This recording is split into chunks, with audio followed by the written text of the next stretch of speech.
Nurul Hasan সোহানকে last ম্যাচে সোহান 50 strike রেটে, মানে আমি যদি ভুল না করে থাকি 10 বলে মনে হয় 5 রান করেছেন। বিশ্বকাপের কথা বারবার বলছিলাম যে খুব বেশি সময় নেই আমাদের, আসলে ম্যাচও খুব বেশি নেই, যেখানে বড় বড় দলগুলোর বিপক্ষে আসলে খেলে নিজেদের যাচাই করে নিচ্ছে। সেখানে বাংলাদেশও সেটা হয়তো বা ট্রাই করছে।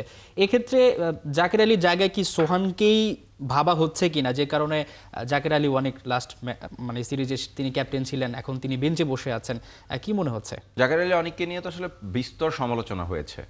আফগানিস্তানের বিপক্ষে টি-20 সিরিজে রেগুলার ক্যাপ্টেন লিটন দাস তিনি ছিলেন না দলে। জাকের আলী অনেক সেই সময়টাতে আপনার স্কিপার হিসেবে দলটাকে নেতৃত্ব দিয়েছেন। তার ব্যাটে রান ছিল না, তিনি হয়তোবা ভালো ক্রিকেট খেলেন নাই।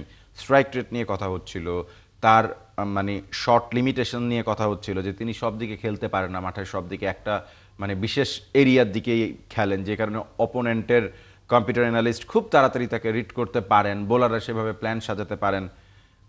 সেই তুলনায় আমার কাছে মনে হয়েছে যে আপনার জাকের আলী অনেককে সরিয়ে জাকের আলী অনেক আসলে কি শামীম পাটোয়ারি, নুরুল হাসান সোহান, এই জায়গায় তো জাকের আলী অনেক তো আফগানিস্তানের বিপক্ষে একদম মিডল অর্ডার 4-5 ব্যাট করেছেন, বেসিক্যালি 4-5 ব্যাট করেছেন। সো সেই জায়গায় আপনার লিটন ফিরে আসার কারণে জাকের আলী অনেকের তো 4 বা 5 ব্যাট করার সুযোগটা একটু কমে গেছে।